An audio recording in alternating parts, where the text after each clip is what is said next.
آگے فرمایا فَلِلْوَالِدَيْنِ وَالْأَقْرَبِينَ وَالْيَتَامَى وَالْمَسَاكِينَ. مساکین کہتے ہیں محتاج، تنگ دست، جس کی ضرورت پوری نہیں ہوتی، جس کے کھانے پینے میں ہمیشہ تکلیف رہتی ہے، ایسے مسکین لوگ، محتاج لوگ. وابن السبیل، اور مسافر لوگ.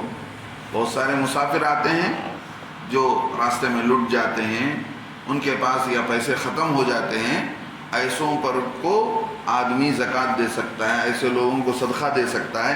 اللہ نے بتا دیا، نمبر 1 والدین، نمبر 2 قریبی رشتہ دار، نمبر 3 یتیم، نمبر 4 مسکین اور محتاج، نمبر 5 مسافر. اللہ کے نبی اللہ تعالیٰ آگے فرماتے وَمَا تَفْعَلُوا مِنْ خَيْرٍ، جو کچھ تم بھلے کام کرتے ہو فَإِنَّ اللَّهَ بِهِ عَلِيمٌ، اللہ تعالیٰ اس کو جانتے ہیں. اللہ کو معلوم ہے تم کیا نیک کام کرتے ہو، کیا نہیں کرتے ہو، اللہ کو سب خبر ہے. اللہ تعالیٰ اچھی طرح جانتے ہیں. سمجھ رہے ہیں؟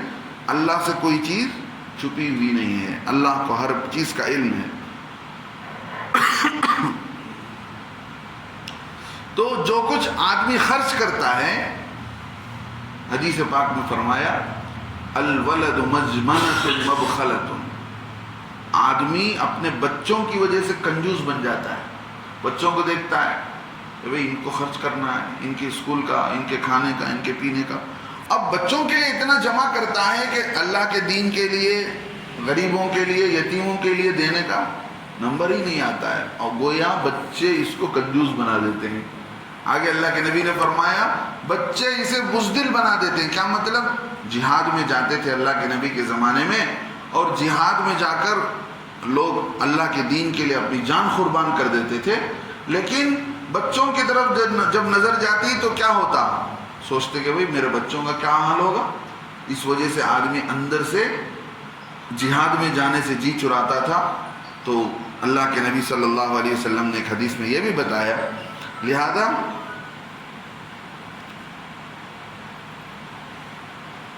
آدمی کو کون سا مال خرچ کرنا ہے؟ ایک تو گھر میں خرچ کرنے کے لیے پیسے ہی نہیں ہیں. اب جو پیسے گھر والوں پر خرچ کرنے کے لیے، گھر والوں کے کھانے پینے کپڑے کے لیے رکھا تھا، اس میں سے اٹھا کر غریبوں کو خرچ کر دیا. نہیں، خرچ اس میں سے کرے گا جو ضرورت سے زیادہ خرچ ہو کر بچ جائے. سمجھ رہے ہیں؟ جن کی ذمہ داری روزی کی ہمارے حوالے ہے، ہمارے بچے، ہماری بیوی، ان پر خرچ کرنے کے بعد جو بھی بچے گا اس کو خرچ کریں گے، والدین کو، رشتہ داروں کو. سمجھ رہے ہیں؟ ایسا نہیں کہ گھر والوں کو بھوکا چھوڑ کر آدمی باہر سب کچھ لٹا رہا ہے. آگے اللہ فرماتے ہیں کتب علیکم القتال وہو کرہ لکم، اللہ نے تم پر جہاد کو فرض کر دیا ہے، قتال کو، جہاد کو فرض کر دیا ہے. وہو کرہ لکم، اور وہ تم کو ناپسند ہے. جہاد میں جانا، لڑائی کرنا، اللہ کے دین کے لیے اپنی جان کو قربان کرنا آدمی کے لیے مشکل بات ہے. جیسے میں نے بتایا، آدمی کیا کرتا ہے؟ جی چراتا ہے کہ بھئی کیسے ہو. اب جہاد کب کریں گے؟ ایک وہ کافر جو ہر وقت مسلمانوں کو نقصان پہنچانے اور مسلمانوں کو مارنے کے در پہ ہے. سمجھ رہے؟ تو اللہ کے نبی صلی اللہ علیہ وسلم مکے میں تھے، مسلمانوں کی تعداد بڑی تھوڑی تھی. اللہ کے نبی علیہ السلام کو ہتھیار اٹھانے کی اجازت نہیں تھی. اللہ کے نبی علیہ السلام کو صبر کی تلقین کی گئی کہ آپ صبر کرتے رہو، جمے رہو، اللہ تعالیٰ حالات بدلیں گے. اللہ تعالیٰ حالات بدلیں گے، پھر اللہ تعالیٰ تمہیں ایسے ہی چھوڑیں گے نہیں، بے یار و مددگار چھوڑیں گے نہیں کہ تم پر یہ کافر آ کر حملہ کر دیں اور اللہ دیکھتے رہ جائیں. ایسا نہیں، اللہ تمہارا ساتھ دیں گے، اللہ تمہارے لیے حالات بدلیں گے. اللہ کے نبی علیہ السلام کو صبر کی تلقین دی گئی. 13 سال تک اللہ کے نبی صلی اللہ علیہ وسلم جمے رہے. سمجھ رہے ہیں؟ اب مدینے میں آئے تو وہاں پر حکم، اجازت دی گئی اللہ کے نبی صلی اللہ علیہ وسلم کو کہ اب ہتھیار اٹھاؤ، جہاں یہ تم کو مارنا چاہتے ہیں وہیں تم بھی ان کو مارو. اگر تم کو یہ گمان ہے کہ یہ حملہ کریں گے تو تم بھی ان پر حملہ کرو. برابر اس کی اجازت دی گئی کہ آج تم کو روک دیا گیا تھا، آج تم کو اجازت دی جاتی ہے کہ اب ان پر حملہ کرو، قتل و قتال کرو.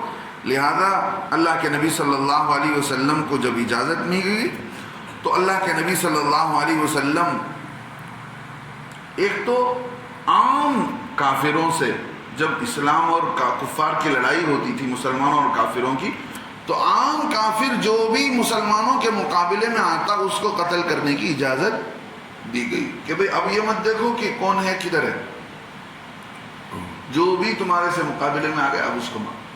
ایک تو وہ، دوسرے نمبر پر وہ کافر جو ہر وقت مسلمانوں کے مارنے کے اور قتل و قتال کے در پہ رہتے ہیں، ان کے لیے خاص اجازت دی گئی کہ اب ان پر جہاد فرض ہے۔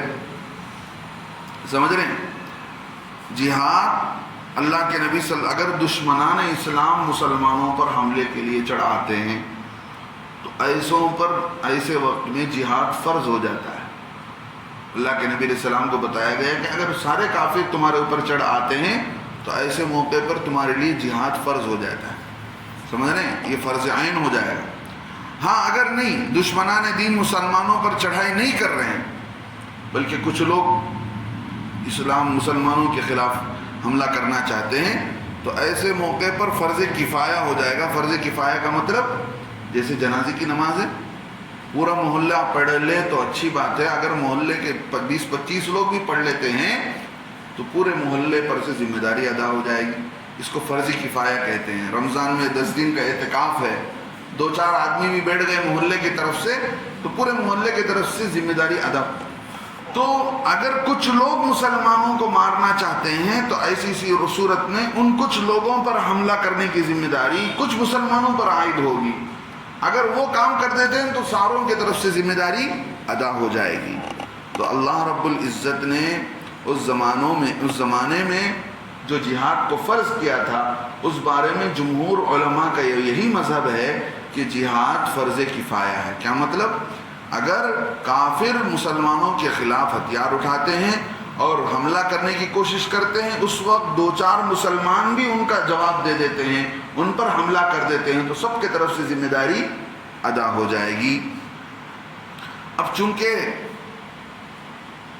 وہاں اللہ کے نبی صلی اللہ علیہ وسلم کے ہاتھ میں سب کچھ تھا، مدینے کے سارے لوگ اللہ کے نبی علیہ السلام کے تابعدار تھے، اور یہودیوں سے بھی کیا کر لیا گیا تھا، بات چیت کر لی گئی تھی، معاہدہ ہو چکا تھا۔ اب اللہ کے نبی علیہ السلام کے ہاتھ میں پورا شہر ہے، پورے مسلمان ہیں، پاور ہے۔ کیا ہے بھائی؟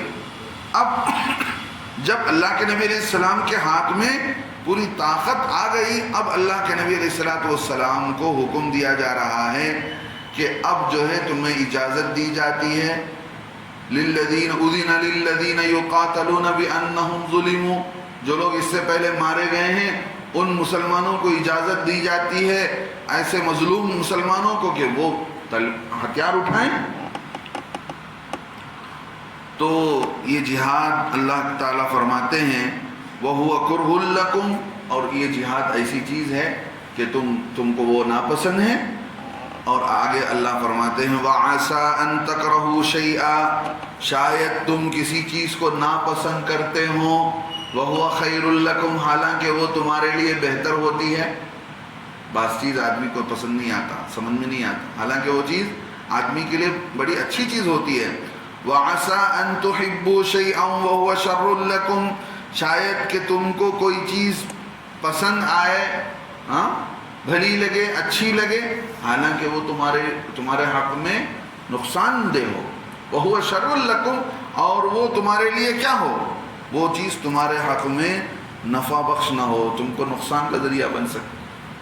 ہمیں ایک چیز پسند ہے لیکن اینڈنگ کو دیکھا جائے، آخر اس کے مرحلے کو دیکھا جائے تو وہ چیز ہمارے لیے نقصان دہ ہوتی ہے، حالانکہ ہم کو پسند ہوتی ہے۔ ایسے ہی کوئی چیز دیکھنے میں اچھی نہیں لگتی ہے، حالانکہ وہ چیز ہمارے لیے نفع بخش ہوتی ہے۔ دوائی آدمی پسند نہیں کرتا، کڑوی ہوتی ہے دوائی، حالانکہ وہ کڑوی دوا ہی آدمی کی صحت کا ضامن ذمہ دار ہوتی ہے۔ تو ایسی کئی ساری چیزیں اللہ رب العزت نے اس کو بیان کیا کہ دیکھو ایک موقع پر اللہ کے نبی صلی اللہ علیہ وسلم نے اب یہ سمجھایا رہے ہیں اللہ تعالیٰ کہ دیکھو جہاد بھی ایسے ہی ہے، تم ناپسند کرتے ہو، حالانکہ اس جہاد میں جانا، اللہ کے دین کے لیے تمہارا جان قربان ہو جانا ہی تمہارے لیے بہتر ہے۔ تم چاہتے کیا ہو؟ بچوں کے ساتھ رہیں اور زندگی گزاریں؟ اللہ فرماتے نہیں، بلکہ تم کسی چیز کو ناپسند کرتے ہو حالانکہ وہ چیز تمہارے لیے بہتر ہوتی ہے، اور بعض موقع پر کسی چیز کو تم پسند کرتے ہو وہ چیز تمہارے لیے بہتر نہیں ہوتی، تمہارا نقصان اس میں ہوتا ہے۔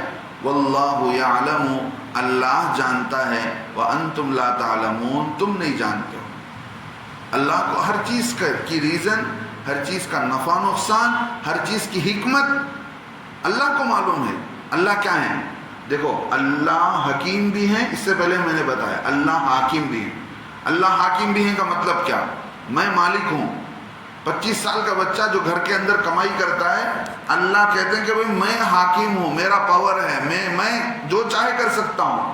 یہ بچہ جو 25 سال کا جوان ہے، اگر میں چاہوں گا تو مجھے کسی کو پوچھنے کی اجازت کی ضرورت نہیں ہے، میں چاہتا ہوں تو میں جان لے لیتا ہوں۔ یہ ہے حاکم کا مطلب۔